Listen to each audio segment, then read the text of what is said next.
Welcome, everybody, to the Blog and the Boys YouTube channel. Hope all is well wherever you are. We hope you're happy, safe, healthy, and excited to talk about the Dallas Cowboys. Training camp is about to begin. I am RJ Ochoa. You know me, of course, from Blog and the Boys. We are here doing a live stream on the channel on Tuesday afternoon. Joining me right now from the Blog and the Boys podcast network is the one and only Dave Sturchio. You can hear him every Monday on Jersey Boys. And joining us as well from blogandtheboys.com, the GOAT, Tom Ryle. Tom, you jumped off the stream just before we started. Great way to get going, but you are back now. Boys, how are you doing? I'm doing great. I'm great. Tom, how are you doing? Do you have some internet monsters that you are fighting off, which led to your exit just before we started the show? Literally. I think that's definitely the case. Sturch, you guys had a new episode of Jersey Boys go out on Monday. You talked about things you're excited to see from Dallas Cowboys training camp starting again. The Cowboys already in Oxnard, California. Tom's actually headed out there on the 31st of July. If you're going to be out there, let Tom know. He's on Twitter at TomRyleBTV. He's frozen right now for us. We'll see as soon as Tom's able to get back here. He'll let us know. But today we're talking about a number of different things that we are excited to see, questions we have. Some concerns, some musings, some hopes, things we're crossing our fingers for in terms of wanting to see from the Cowboys with training camp beginning. This offseason stretch has felt a lot longer than a normal one. And I tweeted that earlier today on Tuesday, and somebody responded to me and said, yeah, the offseason's kind of felt like it began when Dak Prescott got hurt back in October against the Giants. Would you agree with that? Fair. Yeah, it's fair. I mean, look, I'm optimistic about everything. I'm sitting here thinking that Andy Dalton could have won MVP if he really just came into form with the Dallas Cowboys, but obviously that was a pipe dream. But it has felt longer, specifically because I think that we finally knew that we had like real football interactions coming our way. So it's just like Christmas, it's right there. It's just going to take longer to get there because you're anticipating it. So because they have actual OTAs, actual, training camps, actual in-person stuff, I think that actually played a big factor. Yeah, to me, any season like this, and the Cowboys have unfortunately had a couple. 2015 when Tony Romo was kind of off and on hurt. 2010 when he got hurt. 2008 was a little bit kind of jump ropey, but those seasons kind of feel like this never happened to me, mom and dad, if you're watching. But when you're in college and you're going to fail a class, right? Like a month and a half in, you know what I mean? And you're just like, I just have to go through the motions, right? Like I just have to finish the class. Like I'm stuck. I'm enrolled. So I have to finish it out. I have to fail it. And then I have to go through the process of adding the class to next semester. And I don't have to buy the book, you know what I mean? Cause I've got it, whatever. Like that's what this season's kind of felt like, because Sturch is super optimistic, by the way. He was talking about this on Jersey Boys this week. Last week, we posted some odds from our friends at Bet Online for different Cowboys to lead the league in respective categories. Sturch finds it insulting that nobody really believes that Ezekiel Elliott could lead the league in rushing. So that is what it is. By the way, Jermaine O'Ree says, what's up, guys? What's up, Jermaine? Hope your day's going well. So Sturch, you are feeling rather optimistic. I am maybe hopeful, maybe less optimistic that Tom will be able to rejoin us at one point or another. But let's go ahead and get into it, Sturch, as we wait on Tom. Let's talk. You talked about it on the episode of Jersey Boys, but what are you most excited about for Cowboys camp? It starts tomorrow. They're there already. Generally speaking, the whole camp, I know you guys talked about kind of the first week, but what are you excited to see from this group as they get ready to train for the season?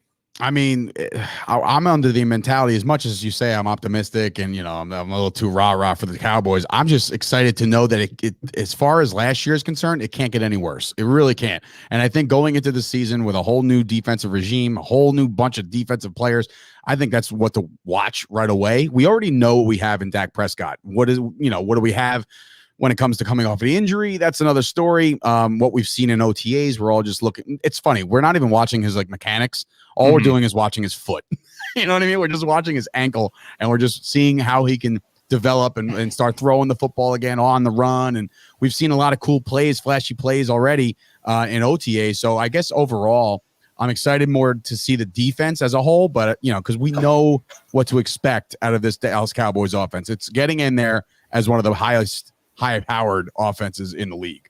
Yeah, Tom, I think that point is sort of hard to understand, but I think Sturch put it well. I'm almost not excited to see Dak because I feel like that initial excitement has already kind of washed over. Like we saw him in minicamp, right? Like we've seen the videos, right. We've obsessed over all the lateral movements and things like that. So we've already kind of made our peace with that. Dak's back, cool, and now go win MVP.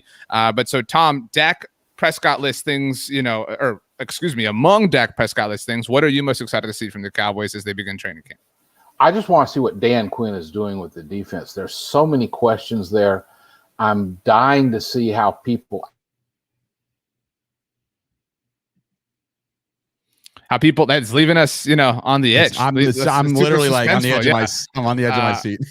Yeah, I agree with Tom though. Obviously, Dan Quinn is a big question mark, and a lot of people, I don't want to say people like, were snide about Dan Quinn being hired as defensive coordinator for the Cowboys, but I do think there was this, people do roll their eyes because of the success or rather lack of success that he had as the head coach of the Atlanta Falcons. Let's see if Tom is back. Or Tom, are you okay? Tom, are you here? Or are you still frozen? We need to know.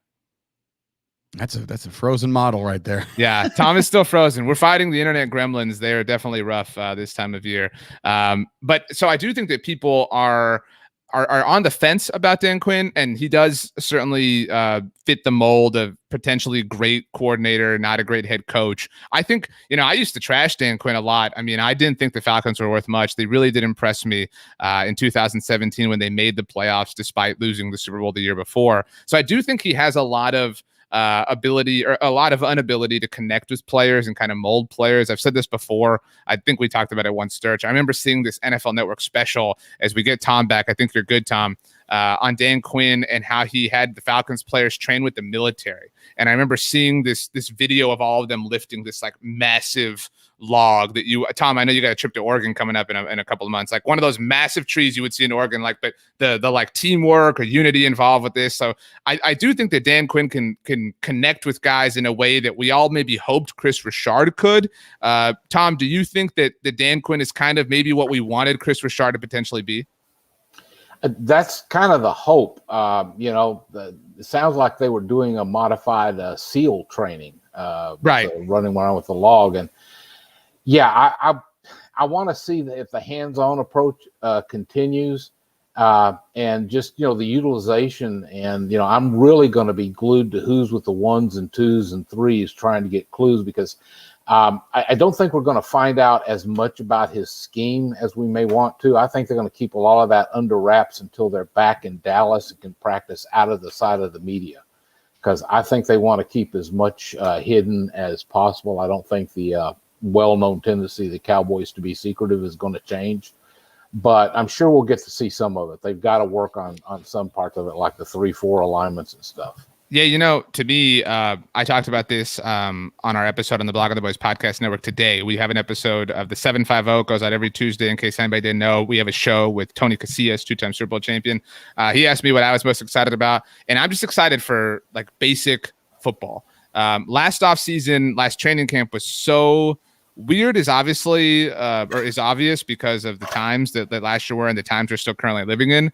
But we dealt with you guys have seen Friends. Have you ever seen Friends? Yeah. Like the whole category of Friends, a whole catalog of Friends. Tom, you're a big Friends watcher, I imagine.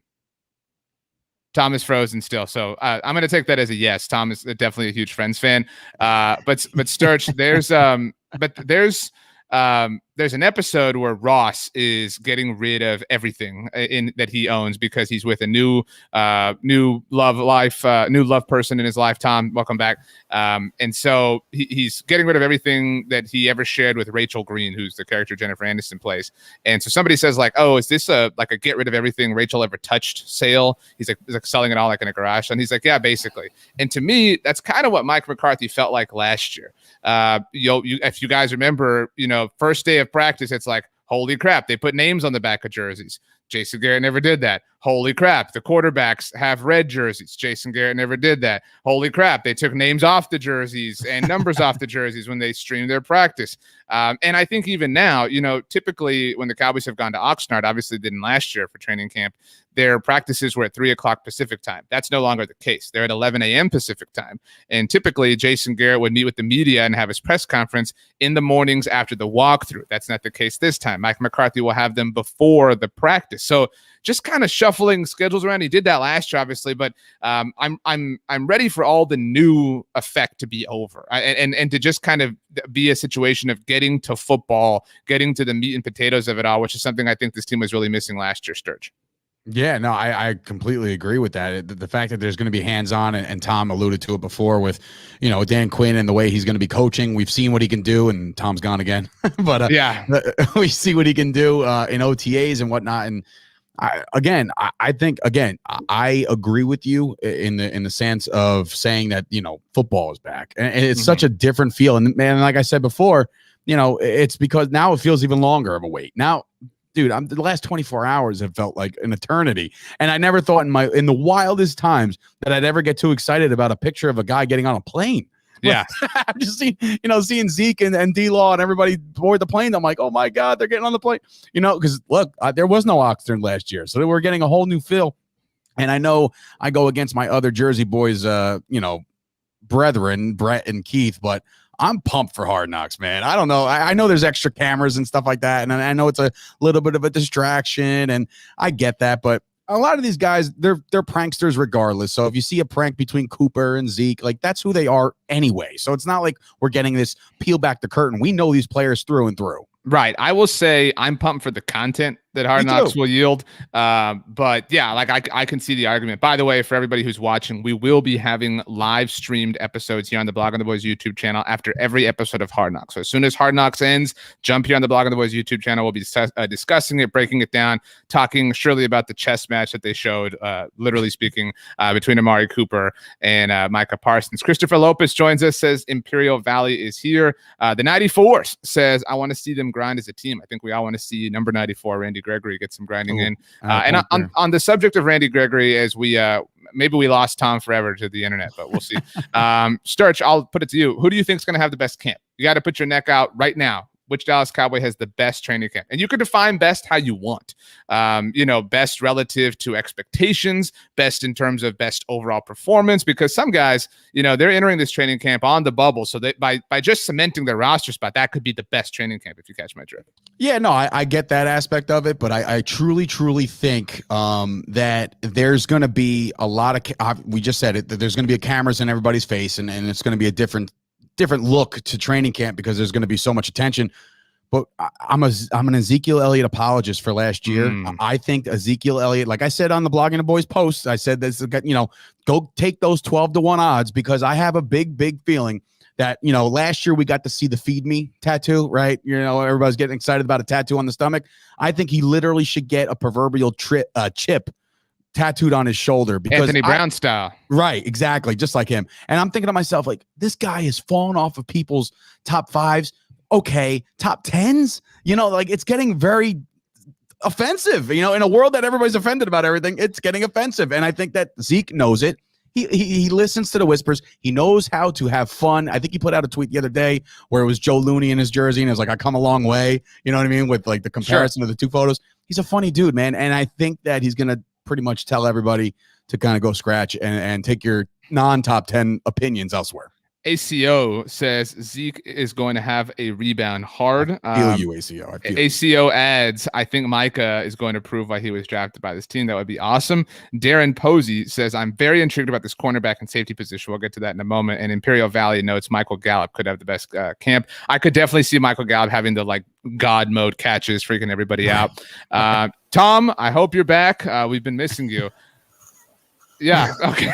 So you're not frozen yet. It's my internet just completely dropped off for a minute. I couldn't get out on anything for a second, so I don't know what's going on. I apologize, guys. I'm out in rurality here. You're fine.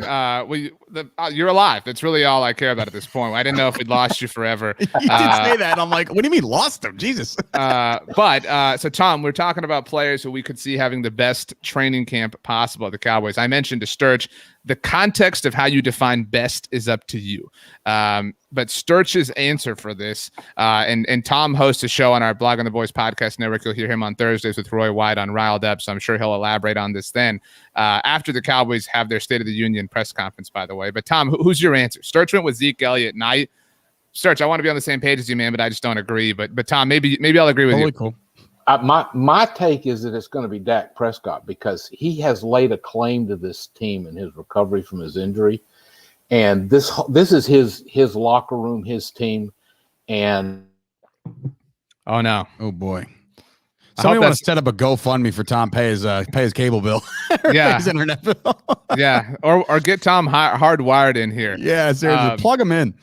I mean, look, I see where he's going with Dak, but I think it's really hard for Dak to have a great training camp because of the way people contextualize training camp. People will say it's there's no pads, it's just 7-on-7. The DBs aren't even trying. I certainly think he'll perform well, and I'm very optimistic about him. I'm way more high on his ability to lead the league in passing than I am Zeke's ability to lead the league in rushing. But some of that is circumstantial. Like I just don't think the Cowboys are going to run enough to where Zeke can pick that up. That's part of the argument. Yeah, I have a friend who works with me who's a big Packer guy, and he said, "Yeah, good luck getting all those rushing yards. Mike McCarthy don't run." Yeah. ACO notes the secondary is going to be the talk of camp. If the offense completely torches them all camp, how scared are you going to be? I think that Trayvon Diggs has an opportunity to have the best camp because part of the context here is that the secondary is so bad, right? Or like our expectations, the defense are so low. And so I think we could see, some battles where it's like, whoa, Trayvon beat Amari. Whoa, Trayvon beat CD. Whoa, Trayvon's doing this. And I think the same argument applies to Micah Parsons. I think that they both could potentially just, again, because they're coming from a group where the defensive expectation is just so barren that their performance at camp could be so high that it makes them shine a little bit brighter than it would on a different team in normal circumstances where the defense isn't terrible, or at least wasn't terrible last year. And so honestly, in that sense, if the offense is torching the defense, I'm not going to be scared at all. Like that's par for the course. Like that's normal. That's kind of what I expect, honestly. Yeah, I mean, I totally agree. And I'd be remiss not to mention, I know I said Zeke, and we kind of went the most excited part of camp. And I don't want to backtrack too much, but I do. Randy Gregory is one of the guys to watch for me as well, because of the fact that we don't have to, we can see him light up training camp. We can see him light up the preseason, and we don't have to say well, he's going to be great when we get him in week 6. You know what I mean? There's no more talk like that. We get him right away, full season. Randy Gregory's season is upon us. And I think this helps out the entire defensive line as a whole, especially DeMarcus Lawrence. And I think, again, bold, optimistic Dave over here is sitting here thinking that maybe Gregory has a statistically better year than Randy Gregory. Than DeMarcus Lawrence, sorry. I have taken some heat here in our comment section before for not being overly optimistic in Randy Gregory. Let me say, huge fan. Definitely want to see Randy Gregory have success. I am so thrilled that the Cowboys have continued to support him. I am very excited and intrigued to see him in camp just because we have rarely, if ever, never really seen him put together a full season. And what I mean by that is he's never had the opportunity. And so it's hard to just say he's going to come out and ball when we haven't seen this. And he's so deep into his career at this point. And granted, he hasn't played a lot, obviously, so he's still fresher than most people who were drafted in 2015. But I think that's a relevant factor. Tom, your thoughts on Randy Gregory as you continue to fight off whatever is plaguing you in your internet connection? He's still not here. He's there. I'm in and out. I don't know what's going on. I mean, my internet's completely shut down twice during this, and I apologize for all this. Let me see if we can get an answer in. Answer me real quick. Your thoughts on Randy Gregory and how excited you are for him and how fair that excitement is. Oh, it's tremendous for him. I think we're finally going to get a chance to see what he's always been capable of. He's done such a great job overcoming his personal difficulties and coming to grips with what he's dealing with. He deserves nothing but admiration for that. And, bad words about him will not be tolerated around this corner. So, I just am ready to see him go. And I want to see what they do when he and DeMarcus Lawrence are both lined up. Who are they going to double team? How are they going to stop both of them? Jim adds, Tom, that he believes Randy will have an amazing year with a star, a blue heart, and a 100 emoji. So lots of love there. That's big time. Tom, while we have you, before we lose you again, maybe, who knows at this point, who's your pet cat? This is something we ask every Blog on the Boys user every year at blogontheboys.com. For those who don't know, pet cat, an old Bill Parcells-ism, kind of your guy, the player you're going to ride for. Now, to be clear, Tom, we've discussed this many times at the site. This has to be, Micah Parsons can't be your pet cat. It's a young player. It's got to be a lower draft pick, perhaps an undrafted free agent, somebody who's kind of a long shot to make the roster. Tom, who is your pet cat? Well, since I like going with UDFAs, I'm going with Anthony Hines III, who just so happens to be an Aggie like me. And yep, whoop, whoop. And I really think that there's a chance he might break into the roster because I can't see them rolling with just 5 linebackers into the regular season.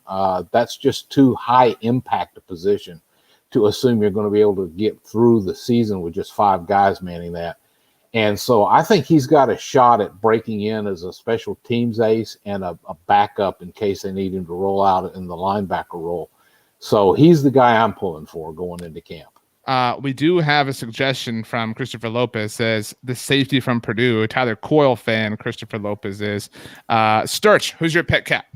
Well, I was gonna say all day I've been looking at this question and wondering like what consists as a pet cat, and I thought the same thing. Like you can't just take like Dak Prescott's my pet cat. Like it doesn't make any sense. So in this regard, I was gonna say Brett Urban. I even though he's a free agent signing, I feel like he's definitely gonna make the team. So that kind of it's irrelevant at this point. I just like his energy. I like his moxie. I like the way he carries himself. I think he brings a lot of energy to the table. But I'm gonna switch it on the fly. I'm gonna switch it.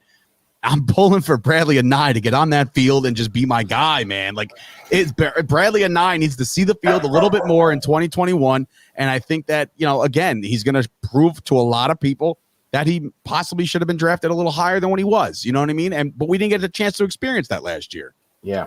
I like Anae as that. And I think Coyle is a good name to watch because I actually think he's got the best chance of any UDFA of breaking in.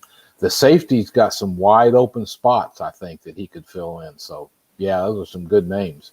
I do want to say a few things. One, my dog is here. He wants everybody to know. So everybody heard him. Shout out. All right, bud, you got hurt. Anyway, so last year, after the Cowboys draft class that everybody loved, Daniel Jeremiah from NFL Media had Bradley Anae as the best value pick of any player in the draft. So yeah, it would be nice. And pet cats, the term is a little bit loose. You can pick a second-year player. I'm not against that. And in that spirit, you picked Bradley Anae. Sturch. ACO says, I want to see Francis Bernard and Reggie Robinson during the preseason. I felt we were denied that last year. Yeah. And that's the thing. Tom, you were absent when I made my awesome analogy as an Aggie myself. Never failed a class. But last year was kind of like when you fail, when you know you're going to fail a class, like your fall class, it's like early October, and you just got to like go through it. And so if you're going to fail the class and you just want to like try some stuff, you want to learn about the prop so that next semester when you're taking it, you want to keep the test so that you just kind of know how to study. And so it would have been cool if the Cowboys had done that. And if they had played Bradley and if they had played Reggie Robinson, if Francis Bernard got on the field, and we actually had Francis Bernard on the channel a few months ago, he talked about how his goal this season is to really excel on special teams, which is exciting to hear. And I think definitely the thing you want to hear from a second-year UDFA. All these are good names. I'll be honest with you guys. I don't have a pet cat. Like there's nobody who's like jumped out to me quite yet. Nobody. I mean, I think he fits the mold. Israel Mukwamu, I think he fits the definition to be a pet cat, but I don't feel like he has a long shot to make the roster. I think he's relatively safe on this team. Yeah, no, I was going to say you have a pet dog, so kind of maybe that's made up a pet cat at this time. But no, that's another great name you just brought up. Like he's going to make the team, you would assume. But again, one of those guys you want to keep your eye on the entire way of training camp. On the subject of making the team, because this is something we'll be tracking obviously for the next month at bloggingtheboys.com and all of our properties, is how players are progressing, which players are on the bubble. We did a whole training camp preview series here on the channel where we went through every single position and talked about guys who we think will and won't make the team. So in that sense, Tom, I go to you first because I am surprised you're still here, if I'm being honest, my friend. What players, you can name one, you can name 10, are on the bubble, on the roster bubble to you? Who needs to be looking over their shoulder out in bright, sunny, beautiful California?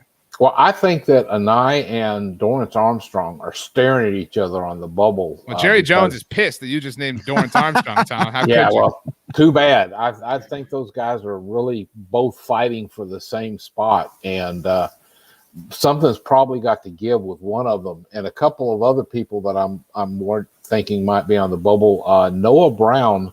Oh, yeah. Jeez. Get upset now. Simi Fehoko took his job 2 months ago, Tom. Yeah, and even if they decide to carry 6, there's always going to be that UDFA wide receiver that gets everybody all worked up and excited that he's probably going to have to contend with as well. So, yeah. And I like Noah. I'd love to see him make the team. I just have an uneasy feeling about him. And the other one, sadly, is Reggie Robinson II, just because he's got to show something. He's got to overcome a lot of inertia that was not necessarily his fault. Now the staff may have a better idea what to do with him. That's one of the hopes with Dan Quinn coming in, that they're actually going to look at these people and figure out where to put them and how to use them. But there's just some numbers at play in the cornerback group. And, of course, they took a while to decide what he really is. And that doesn't do anybody any favors when you're trying to make it in the NFL. Yeah, time moves so fast in the NFL. And kind of like we talked about, the Simi Fehoko pick kind of put an end to the Noah Brown experience in Dallas. And I think the Deshaun Wright pick was really kind of the end of Reggie Robinson's chance to kind of get in at the end, because now you look at the cornerback spot and you quickly get to that fifth spot, right? You've got Trayvon Diggs, you've got Kelvin Joseph, you've got Anthony Brown and Jordan Lewis. Boom, there's 4.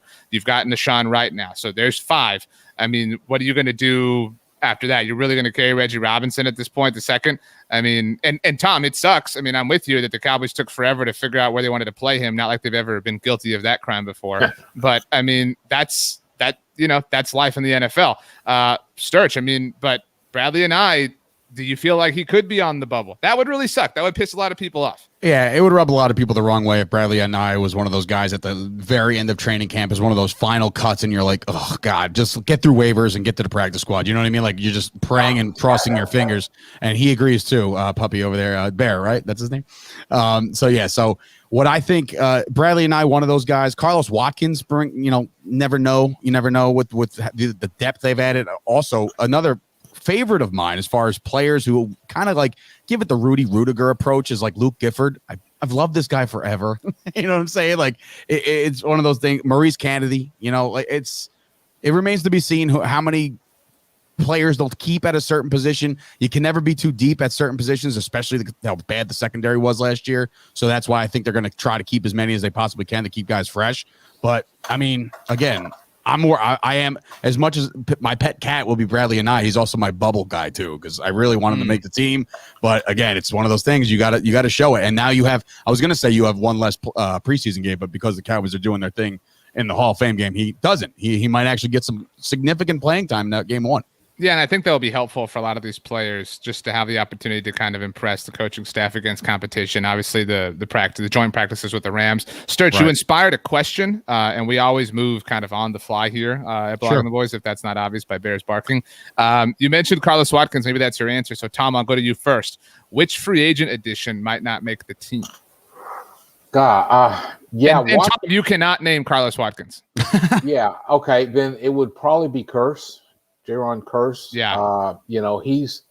He doesn't have that connection to Dan Quinn that like DeMonte Casey has and that Neil has. And the other thing is, if you look at his history, he's just a journeyman guy.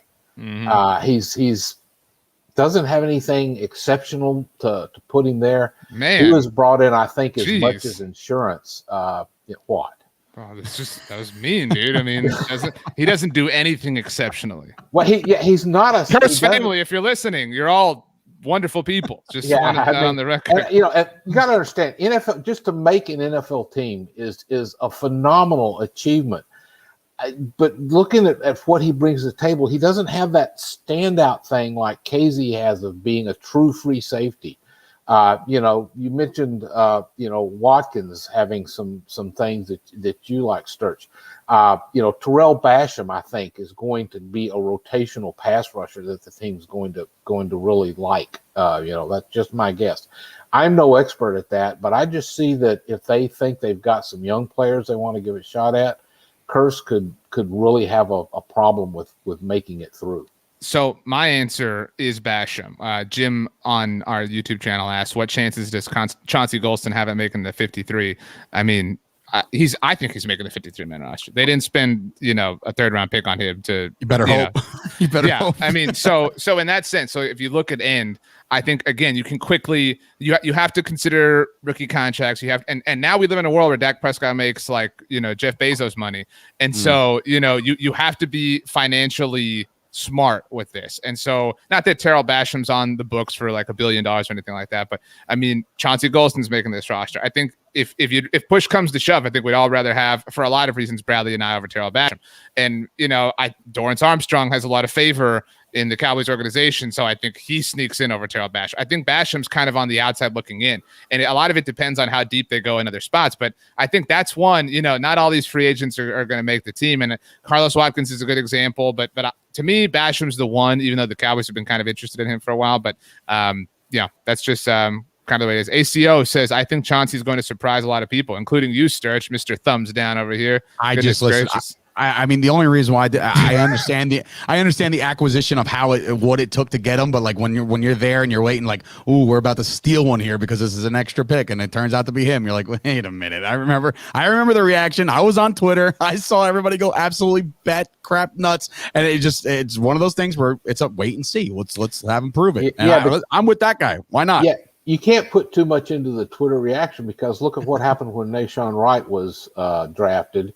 Everybody was just livid, and then he was the darling of OTAs. So, we're going to have to wait and see what happens when they practice, and especially in the preseason games. I think preseason games are going to really be important because it's going to be almost all them working the new players. The starters might not see a snap. I mean, we're talking maybe 22 players that might not play at all during the preseason games just to get them healthy. Tom, on that note, Tom, not to interrupt you. Well, actually, I meant to interrupt you, so but so every football fan knows the third preseason game is the dress rehearsal, right? That's the one, to your point, Tom, that we see the most of the starters in. As far as conventional wisdom is concerned, the preseason is totally different now. In case anybody somehow did not know, the NFL shortened the preseason from 4 games to 3 games. There are still 4 weeks after the third preseason game. There is a bye week. The Cowboys, as Sturch mentioned a moment ago, do play in the Pro Football Hall of Fame game in less than 2 weeks. That game is on Fox, I believe, against the Pittsburgh Steelers. So the Cowboys do have 4 traditional preseason games, although the timing is a little bit different. So that being said, Sturch, I'll go to you first. And Tom, thank goodness you're still here, man. I mean, I feel like we're for a minute. You better knock on all the wood around you. We're flying close to the sun. But Sturch, what would your wisdom suggest would be what we normally know to be the dress rehearsal? Would it be the final preseason game, which is technically the third week? Would it be the second preseason game because that's the penultimate week? I mean, and it's a weird space. It's a weird, and again, for the Cowboys and Steelers specifically, they do have the Hall of Fame game. But which one could you see being that game, or at least what we've known that game to be in the past? Probably the third preseason game that they're going to play. You know what I mean? So their third. Yeah, their third game will be the dress rehearsal. Meanwhile, everybody else will probably have their dress rehearsal in their third but final. You know what I mean? So that's their third and final. Dallas getting off to, that first start that fast. I can't believe you just said that, under 2 weeks away. I mean, that's the kind of crazy if you think about it. But yeah, I think that they'll have that in their third preseason game out of their 4. And then they'll be able to rest everybody in their fourth game, or in their, technically the fourth game, and then have that extra week. And there's a lot of rest to be had, and there's a lot of question marks around the Cowboys, especially, Dak Prescott, Mari Cooper, guys like that. You want to make sure these guys are 100%, come week 1 against Tampa. Tom, do you agree, or do you see it shaking out differently? I actually am not even sure they're going to do a real dress rehearsal. After what happened last year with the injuries, I could see them just saying, forget it. We know who we've got for our starters. It may be different on defense, but for the offense, I would not roll any of the starting offensive linemen. Dak Prescott, Ezekiel Elliott has gone an entire preseason before without taking a snap. And I can see them really treating the offense a lot like that and just going with getting their timing down in practice and making sure they don't go with any more injuries than they have to, because injuries terrify me.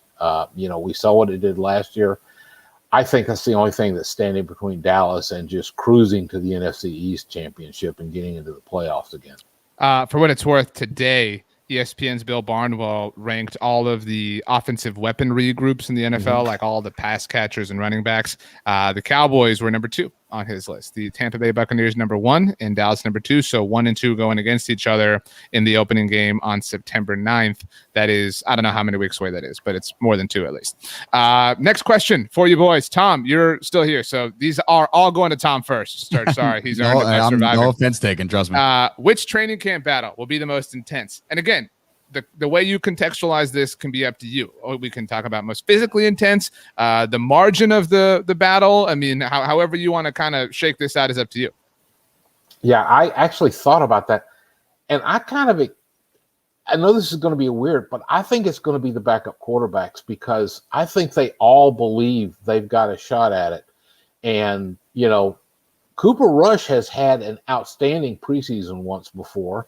And I think he's going to try. That was 4 years ago, Tom. 4 years ago. I know, but he might have it in him. Garrett Gilbert is the favorite at the moment, but Ben DiNucci didn't get a decent shot at all last year when he got thrown into the fire without any real preparation for it. And I think that is going to be a close, tight fight. And with Dak Prescott probably getting some days off just to protect him and everything, I think these Romo guys Wednesdays. He's going to have Dak somethings. But I think you're going to see those guys getting a chance to work with the good wide receivers and show a little bit of what they can do. And I think that one could be one of the most neck and neck battles, especially if they kind of rotate who starts in the preseason games or who's out there first. We might see those guys being a lot closer than we imagine. And to me, that's just going to be, I think, a fun one to watch. A lot of the other things, I don't see a lot of close battles on offense. We can pretty much figure out most of the people there.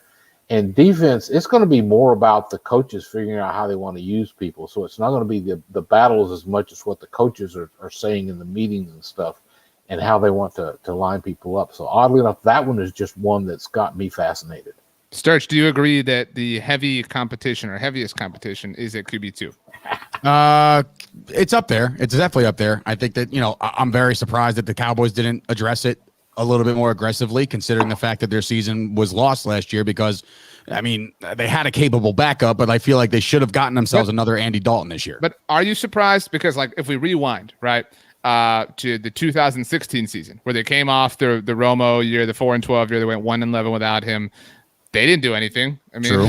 You know what I mean? Yeah. All they did was draft Dak Prescott. Right. You would think they didn't even want him. They tried. I mean, Tom remembers, we talked about this forever. They were connected to Carson Wentz at the Senior Bowl. There was the comment, I forget, I think he was on the South squad where the South coach told Jason Garrett, there's your guy, whatever, blah, blah. Dak Prescott, ironically, on the opposite team that year. They tried to trade up for Paxton Lynch, has been well chronicled. They tried to land Connor Cook. That didn't work out. So, I mean, they didn't do anything the last time that they experienced this. Yeah, I just feel like you would think that this team would have learned their lesson, a couple times ago, but especially last year, seeing that how the season literally fell apart at there was nothing left. There was nothing left. And as optimistic as I was personally on my podcast about saying, hey, Dalton's more than capable of winning games. And then you had, talking heads out there saying that the Cowboys might be better off. And I was like, okay, pause. Everybody hang tight. It's still Andy Dalton. But QB2 will be interesting. I'm definitely excited to see all those guys compete. Me as the Jersey boy, Italian in me, I want DiNucci to do something special this year. I really do want him to take the next step. But will it happen? Will he be given the opportunity? I don't know. But for me, the biggest camp battle, and I'm excited about this just because I've been quite vocal about it, is at linebacker. I know there's no actual quote competition right now because you will have Leighton Vander Esch and you will have Jalen Smith in the starting role. But considering the fact that you draft Micah Parsons, you draft Cox, you bring up Neal to play linebacker, I feel like those guys are on such notice and high alert that they have to really bring it. And considering the fact that they did not, take the player option with LVE, these guys have to really play their ass off this year. You know what I mean? Because if not, hopefully the Cowboys smart up and say, okay, you know what? We're going to have to start putting the better players on the field regardless of your price tag, and I think that's why sometimes there's a pass out of Jalen Smith. And again, listen, me, I'm Mr. Optimistic. I hope to God that this guy has a bounce back season, but if it's not in the cards, then we're going to learn that this year, basically in preseason, when these guys start flying around the ball, like I'm talking about Cox and Parsons,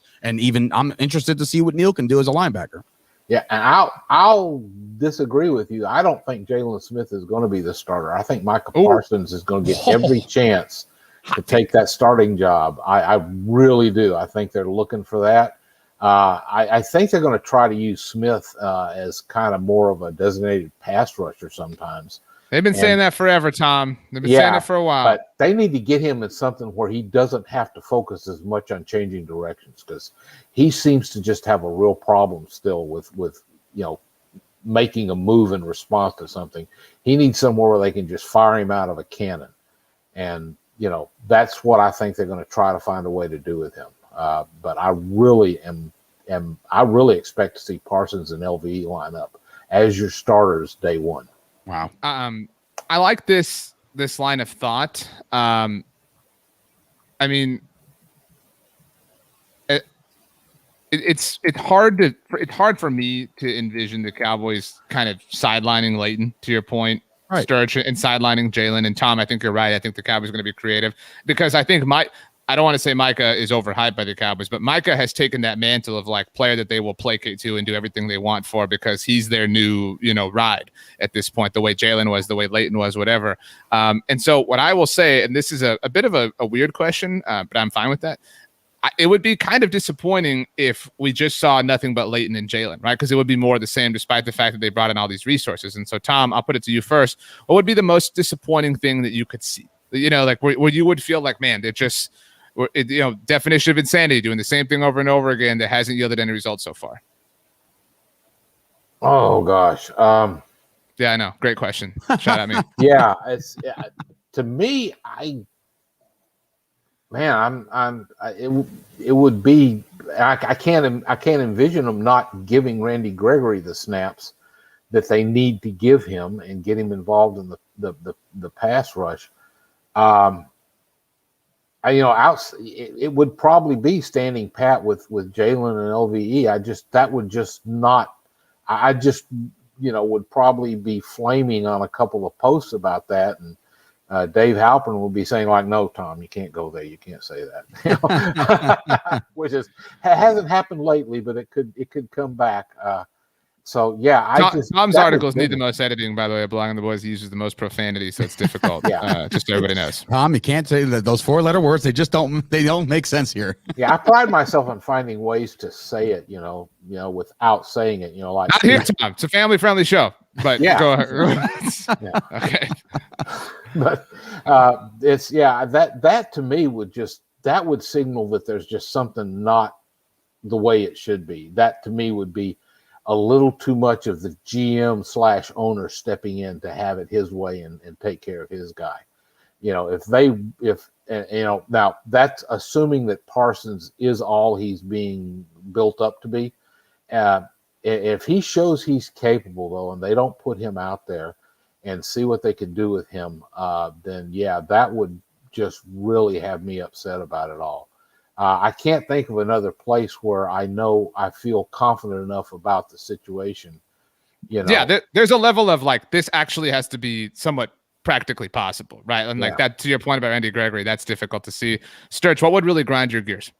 All right, we were 31st against the run last year. If they don't start, they have to make sure they drafted well, I think, in my opinion, after looking deeper into the D tackles that they took in this draft and the guys that have addressed the middle of the field. If they realize that that's a glaring hole again, and they don't fix it and they don't get the right guys in there, like there's a couple question marks. We don't know how Tristan Hill is going to come back off his injury. We don't know these things yet. Where it's as Tom said before, it's a wait and see mentality, a wait and see approach. But if they really feel like their defense was built around Dan Quinn's guys, like that kind of that mold, defensive pass rush has to be number one, because that's going to help everybody around them. You know what I mean? The corners are going to play well if they don't have to cover for more than 4 seconds. So the pass rush needs to get there. It's going to be very disappointing to see if the Dallas Cowboys don't get this pass rush that they claim they've improved on, or at least, again, clogging the run, stuffing the middle of the field. If they don't make that adjustment right away, it's going to be a long day for some of these young kids. I think for me, I think that's a fair point, by the way. I mean, although there will be a little bit more time until we ultimately have those results, but I get what you're saying. Like that's where they've been weak so much for so long. But for me, talking about training camp, I would be disappointed. We've seen Mike McCarthy and I've gone to bat for Mike McCarthy a lot, and it's not been an easy fight this offseason. But I would be disappointed if we saw arrogance is not the right word, but if we saw like cavalier, like a cavalier disposition, like a general just kind of level of comfortability. And I'm not like saying my job is safe. I don't want to say I want him to like always be looking over his shoulder. That's not the point I mean, but I guess what would be disappointing is if we saw the guy that the Bleacher Report expose described during his time with the Green Bay Packers. The guy, like this is a really, really, really large hypothetical, but like if he got some sort of massage on Hard Knocks and kind of fed that narrative that he is just kind of this guy who talks about analytics and doesn't really know what he's doing, doesn't really administer those philosophies. And I do think he does. I don't think he gets enough credit for that. And again, last season was really wonky and kind of hard to see.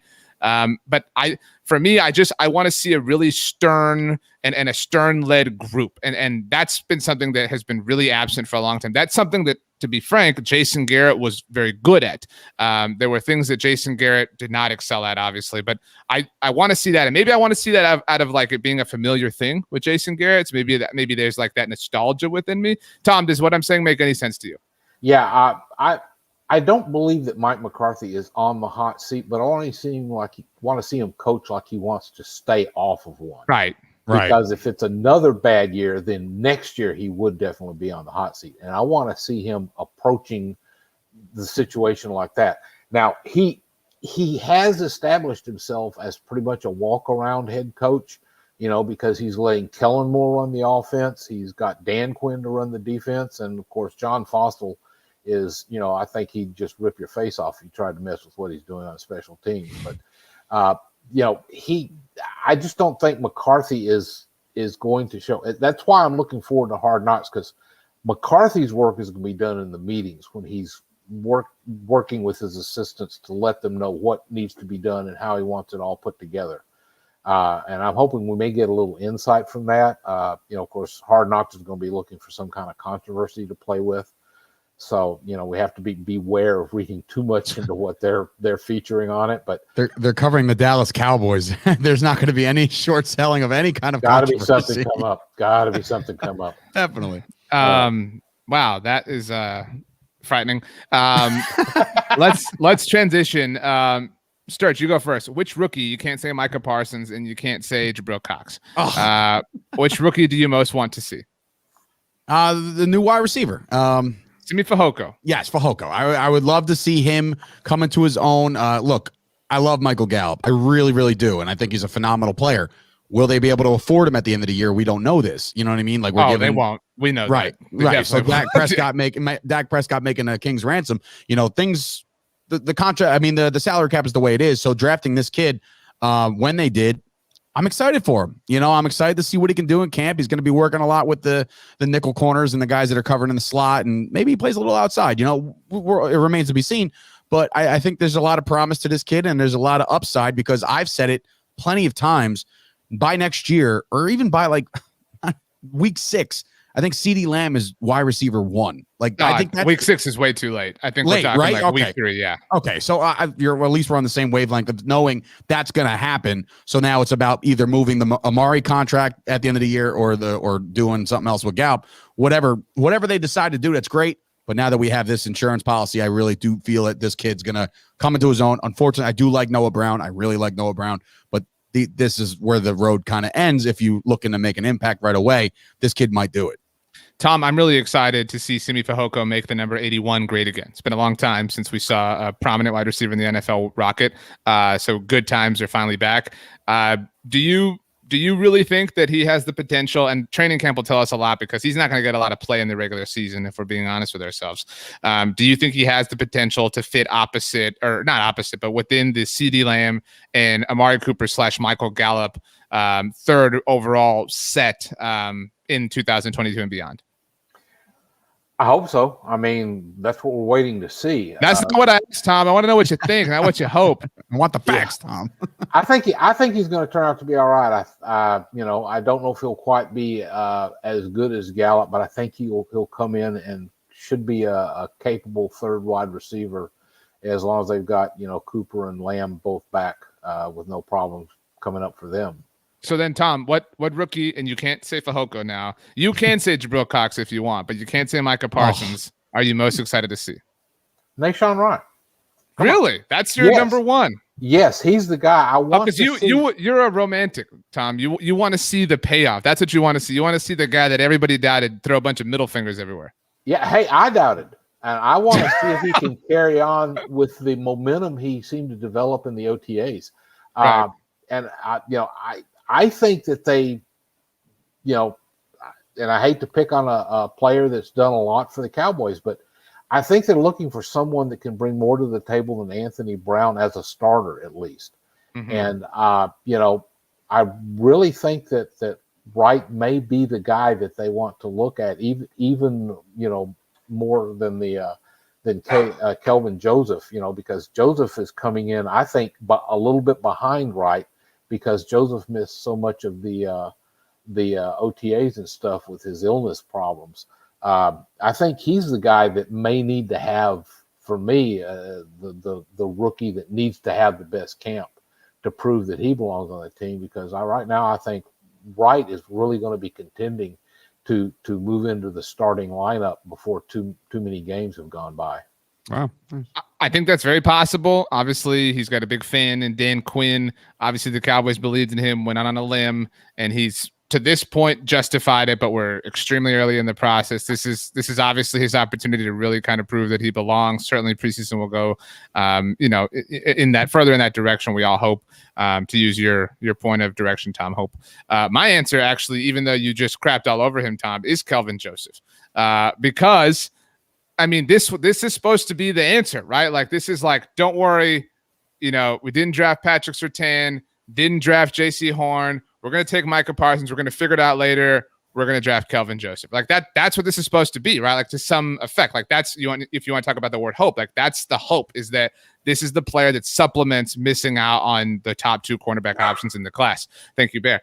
And so you're right. He has a long way to go because he's a little bit behind at this point. But I think the rookie that has to have the best camp for the team's sake is Kelvin Joseph, because he has to come out and justify being a second-round pick, because let's be honest, the Cowboys have not had a great overall draft history with cornerback, wherever you're talking about. I mean, yes, they've drafted some fine role players like Anthony Brown, Jordan Lewis, but Chidobe Awuzie never materialized. Byron Jones never materialized for a long stretch of time, and by the time he did, it was too late financially.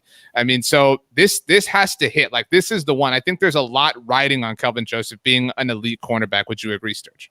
Yeah, absolutely. 100% nailed it. I was going to say him too, but I was trying to focus on the offensive side of the ball, since we've talked about the defense ridiculously a lot.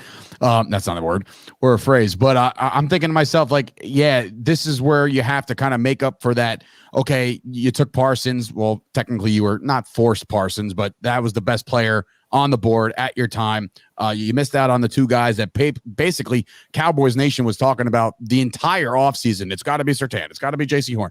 It's got to be even, I don't know, I'm like blanking on the names today, but like the guy with the back issue who came, the cornerback, the other one that got drafted later. Caleb Farley. Farley, right. I'm so sorry about that. But like it's guys like that you missed out on. And now you got to hit. This is the home run they got to hit, because he's going to be just like Trayvon Diggs was last year. This is trial by fire. You're going right into the fire regardless. I don't care, where your draft status is or what draft pick you had. You're going to be going against wide receiver twos of an NFL team relatively quick. So I think it really he needs to step it up immediately. Last question for us here as we finish up our live stream. By the way, we will be doing live streams every Tuesday here on the Blog on the Boys YouTube channel. We recently passed 10,000 subscribers, and if you haven't subscribed to our channel yet, please do so, or Tom will be sad, and nobody wants that. Tom, I ask you first, which player can improve their status the most with a great camp? That was what I was talking about with Joseph. I think. So you just stole my answer. That's fine. Yeah. Well, sorry, but that's the guy that I think he can come in, because he can come in and really turn around what happened. Where Wright had the great OTAs, Joseph was kind of semi no-show because he was missed so many practices, and he could come in and really solidify that second round status. And like Sturch said, he could prove to be the decent answer for missing out on those first round cornerbacks in order to take Parsons. I really am looking forward to seeing how he does in that aspect, because it's his is an open question, and it's all now in his ability to provide the answer for it. And this is his chance. I expect to see him coming out with his hair on fire a little bit, trying to show that he was not a mistake. Sturch, who's your answer? Player that can improve their status. Again, contextualizes how you want their status on the roster, status within the team, their status in a contract or whatever. But who can benefit the most from a great training camp? A great training camp, which includes the preseason games, correct? I mean, that makes sense. Or you talk about camp leading up? If you want to, I'm in a jovial mood. Yeah, you're talking about training camp. That's fine. We'll narrow it down. This is going to sound ridiculous, but Leighton Vander Esch. I think if this guy comes back, he couldn't see the field last year. If this guy has a good camp, again, they denied him the player, the player option, right? So all of a sudden he's on his way out. Right. So Leighton Vander Esch, ACO, my man, just said it. So I think that this guy has a chance to go out there, fly around the ball, kind of give us that 2018 Leighton Vander Esch where people were like, oh, wow, it's going to be him and Jalen for the next 10 years. And everybody's getting excited. He can bring that back. He can bring back his brand, the howling to the wolf hunter and stuff. He can get all that going in training camp to start. He's going to be one of those guys that aren't as flashy as the rest. Everybody's talking about Micah Parsons. Everybody's talking about how bad or how potentially good Jalen Smith could be. Leighton Vander Esch he's going to be the quiet one here. He's going to kind of float behind the scenes. Not going to be the cameras aren't going to go in Leighton Vander Esch's face. You know what I mean? He's not going to have much to say. He's going to be like Marion Barber when he used to play the piano. Like nobody cared. You know what I mean? Like don't talk to me. Let me get back to work. So I think that Leighton Vander Esch has the opportunity to just move in silence, get back to his better playing days, stay healthy, and make an impact right away. I mean, look, he's going to be the starter regardless. It depends on what they want to do, but I think day one, he's the starter. So in order for us not to jump down his throat, it starts at training camp.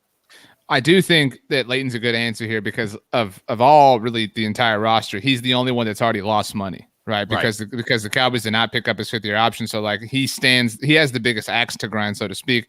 Christopher Lopez with a great point says LV can also show that Dallas can't count on him if he gets injured. I mean, like that's his thing, right? Like we all know that somewhere within him is a great linebacker. He tragically is Sean Lee, which is just unfortunate and ironic given that he was partly drafted to replace the general.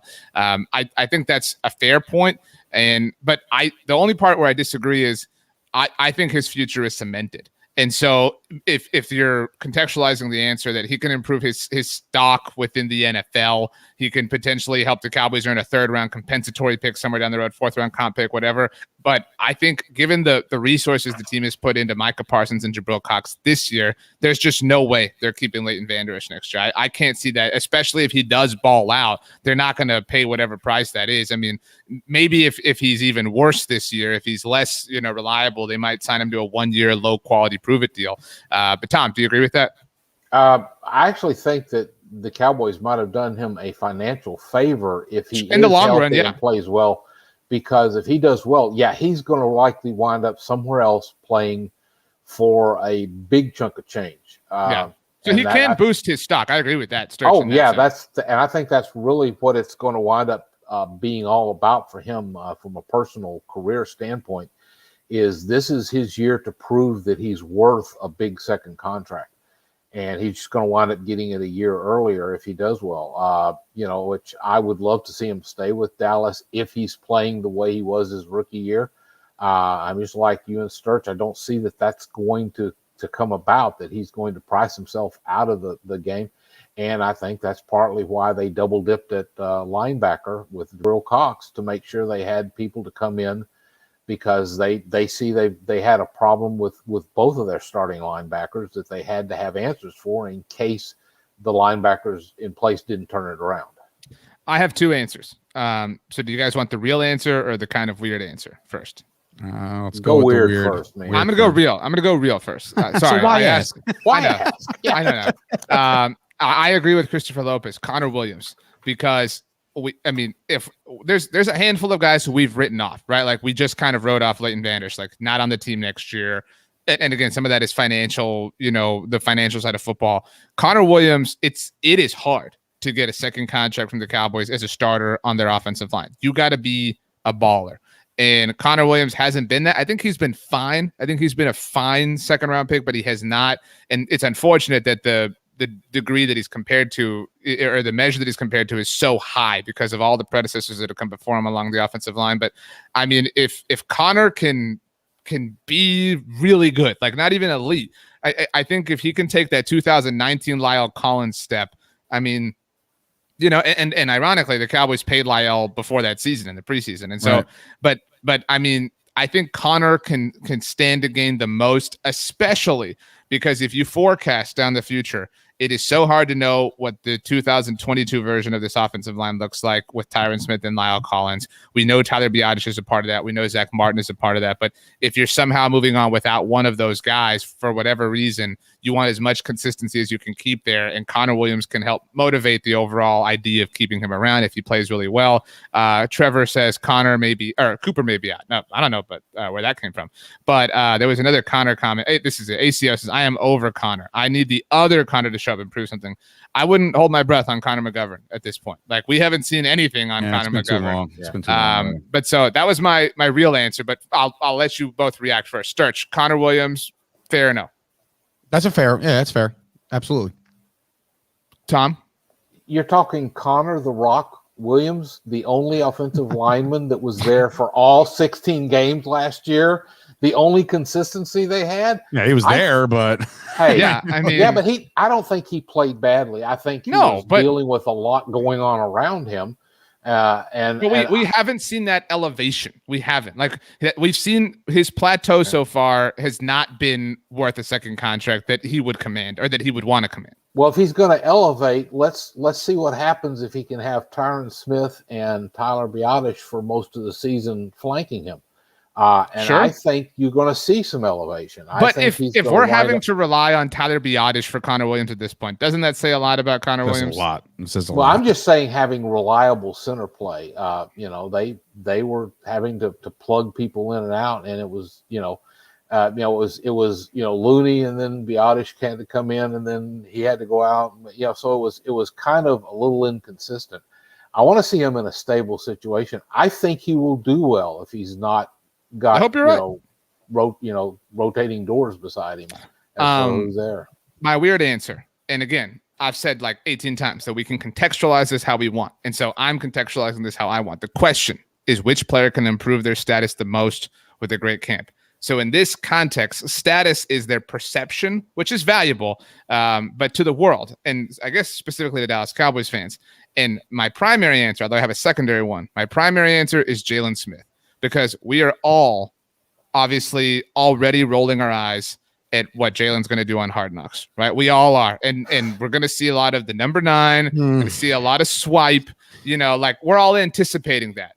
And look at your reactions. But if we see a different Jalen on Hard Knocks, if the country sees that, the world sees that, I think that goes a long way. I mean, I think it would be difficult for Jalen to move even further away in Cowboys fans' hearts. Like, he's on the outer edge of every Cowboys fan's heart. You know what I mean? And so, like, kind of like how we say so often, well, it's not like the defense can be worse. And so my point is, like, I think he can improve his perception in the minds of Cowboys fans and in the minds of the NFL universe, however much you value that, but specifically because he'll have an avenue to do that. Now, to be fair, kind of like LVE, we said a moment ago, he could also lean into that and make it even worse, possibly, because it is going to be ridiculous, the 9, the swipe, and everything. Well, the only thing I'll say about Jalen Smith is that there's been never a question about his character, right? Like never a question about the person Jalen Smith, what he does off the field, his fun, his whether it be his charities or his new businesses or whatever. That's all well and good, and I think that HBO is going to showcase that, like, oh, this is what Jalen does on the side, and he's going to be like, well, I want to help the kids, and of course, something I'll say about Hard Knocks is that, like, whoever it is every year, no matter what, I watch it. We all watch it because we're all football fans. You start to gravitate to certain people. I think people can gravitate to Jalen Smith if they don't know who Jalen Smith really is. I mean, Cowboy fans know who he is because we're tired of the antics. We're tired of the all eyes on me mentality. And we're going to see the best side of Jalen Smith on Hard Knocks. I think they're going to showcase him in the best way possible. And we already know this. We already know that he's a good human being, and what he does off the field is great, and everything, all his charitable causes. Everybody loves Jalen Smith off the field. It's when he's on the field missing tackles and can't take angles and swiping when we're down 30. Those are the things that drive us nuts, and we're not going to see that on Hard Knocks. So I don't know if he can improve his status, because his personal status with the team, they all love him, and the personal status with him being a person, Cowboys fans can't say anything bad about Jalen Smith, the person. So really, what can he do on Hard Knocks? You know what I mean? Tom, am I out of left field here, or do you agree? Are you somewhere in the middle? Where you at? No, I think there's some logic in making Smith your answer to that question. But, because if he has a great camp, and especially if people are saying like, hey, that was a pretty good cut from him, out there. Yeah, I think that could really, he could earn that starting job and hold off Michael Parsons. And if he does it on merit, on his ability, on what he brings to the field, all well and good, because, then, LVE, like we said, might be moving on. So there's a job for Parsons to come in 2022. So, yeah, I could see him staking out a bigger role in the team than we're anticipating at the moment. I mentioned I had a secondary answer in this same context. Again, I don't know the Hard Knocks factors as much here, but I do think that, and Sturch, you're going to like this one, Ezekiel Elliott has fallen out of many people's, I don't think Zeke's a top 5 running back at this point in time. I don't. I'm sorry. I don't know if Tom, I would take Alvin Kamara. I would take Nick Chubb. I would take Christian McCaffrey. I would take Saquon Barkley. I would take Derrick Henry. I would take Dalvin Cook. Right there, I've named 6. But so, that's just the way it is. But I do think that Zeke has really changed over the last couple of years. I think we've seen that. And I do think he's become a better leader on the team. And so I think that we could, both through the lens of Hard Knocks and through training camp, just get a better taste for Ezekiel Elliott. And so, and again, that's why Zeke and Jalen are kind of my answers here, because I think the floor is so low for them in terms of how they're perceived by a lot of Cowboys fans. So I think that the tiniest modicum of improvement would go a long way for a lot of people. Do you agree with Zeke as well, Tom? Here's the thing, is that everyone forgets that Ezekiel Elliott was still recovering from COVID last season. He was not 100% healthy at all, and it slowed him. His conditioning just never really got there. And as we've been told, it's back. We've been told it a lot. I think you're going to see over and over again what great shape Zeke is and how good he looks during practice. That's going to be almost a daily thing, I believe. And yeah, I expect to see him coming back, especially if Dak stays healthy and the line stays healthy, and the passing game is clicking like it will. It's going to become a point where Zeke's going to get some big runs just because they have to be nervous about CeeDee Lamb and Michael Gallup and Amari Cooper busting it on them. So, Sturch, I want to set you up with this. One of my co-hosts on the SB Nation NFL show, Rob Statsguerrera, pointed this out to me, and I never really connected these dots. Zeke traditionally performs very well when he has a full offseason. Obviously, 2016, and there's a noise outside my house, so we'll see if Bear barks. 2016, coming in as a rookie, gets the full offseason, full mini camp, full rookie mini camp, full training camp. Boom, sets the league on fire. Awesome.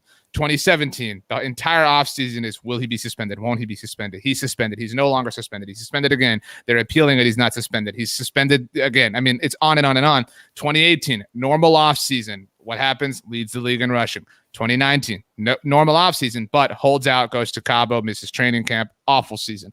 Last year, Tom, you mentioned it, COVID. He specifically has COVID. The whole season is obviously very different for everybody involved, which is a factor that everybody dealt with, to be fair, but not a normal offseason or training camp period by any measure. So, in fact, not one of the worst seasons of Zeke Elliott's career. This, for all intents and purposes, has been a normal offseason for Zeke. So, Sturch, I know that you believe in Zeke, but do you think that that's a fair data point to kind of hold on to at night when you're trying to sleep on your Zeke takes? Oh, 100%. Like I said, I'm the biggest Zeke apologist going into this year, specifically because of the COVID, also specifically because of his offensive line, a rotating door of different guys coming in and out. That's a big factor. And again, when I know Tom had mentioned it before, saying that none of these starters are going to play, right, and they're going to take some games off and maybe never see the field. I don't think that the Dallas Cowboys in this year will take their foot off the gas at all. I think there's going to be a lot of starters playing a little bit more than you would think. I know it's totally opposite of what Tom said, but Zeke Elliott And I said this, I had it written down. Zeke's going to have the best camp of his life this season because I'm looking at this team. I'm looking at this team coming into this, and Zeke is the least amount talked about. And maybe that's what he needs. And maybe, they're all eyes on Dak, all eyes on, what Cooper could bring, all eyes on, Blake Jarwin coming back. We said nothing about the tight ends today, by the way. Sorry, but I want to apologize to those guys because they're amazing as well when they're good and they're healthy. But Zeke has been talked about the least. He's been dropped off the face of the earth when it comes to these lists. I'm tired of it. I'm tired of reading about it. And I think that Zeke Elliott has his statistical best year this year. Chip on the shoulder. I do want to put up 2 comments here. Christopher Lopez says he doesn't have to be the best. He just has to deliver first downs and a rushing touchdown. Trevor says Zeke has got to be the counterpunch. We don't need him to be the spearhead anymore. Dak show now, baby. Anthony, very optimistic, says Zeke heard the outside noise. He was a different man this offseason, and I think we are truly going to see the Zeke of old in 2021. But I want to focus on Christopher and Trevor's comments specifically because they both said, he doesn't have to be amazing, right? And, again, through the context of perception, that's the perception of Zeke now, right? It's and so when the perception is you got to be the God, you got to be feed me Zeke, you got to be hurdling, you got to be the crop top, it's impossible to live up to that. It is. And so last year, look, it was the worst season of Zeke's career, and a lot of that was the fumbles, but he had almost 1,000 yards. So if the perception is you just got to be good, you know what I mean? You just, we just need a couple first downs, couple touchdowns, we don't need you to lead the league in rushing, then it's easier for him to, fulfill that expectation in our minds.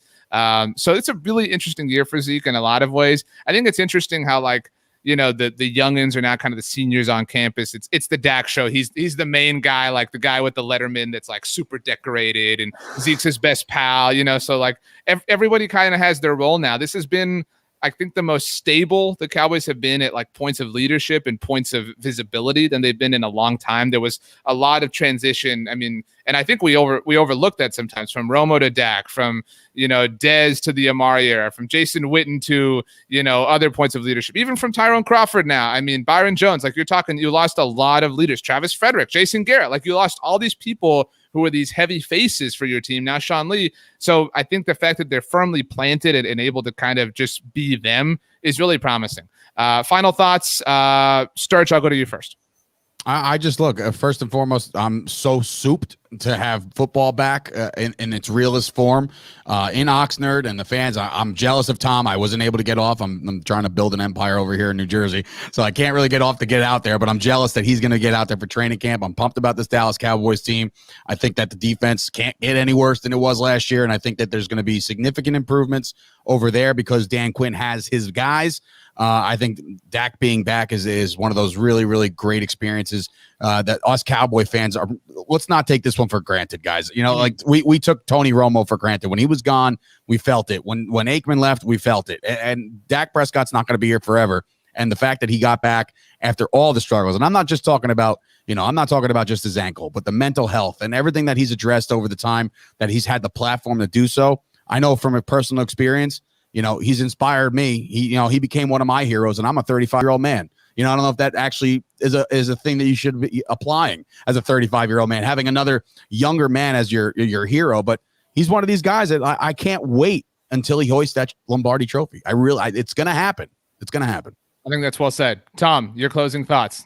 Well, I just want to say, don't feel bad about having a younger man as a hero. At my age, everybody's a younger man. So it's just gotten to be kind of, used to it. But yeah, I'm just excited to go out and see if there's a different take I get from having watched the practices in person. I want to get that feel for it. It's going to be I'm going to get to see 3 live practices. I'm going to try to do a daily report on what I picked up. And then, I'm also really hoping I can, pick some brains of some of the actual media types out there. Find out stuff that we can't get out here in the blogosphere. So, I'm looking forward. I've always said that the start of training camp is the real start of football season. And as RJ said, they've reportedly got boots on the ground at Oxnard. So, this is it. The season has started. The long wait is finally over with, and we'll start getting some good, hard news to report on coming out of Oxnard real soon.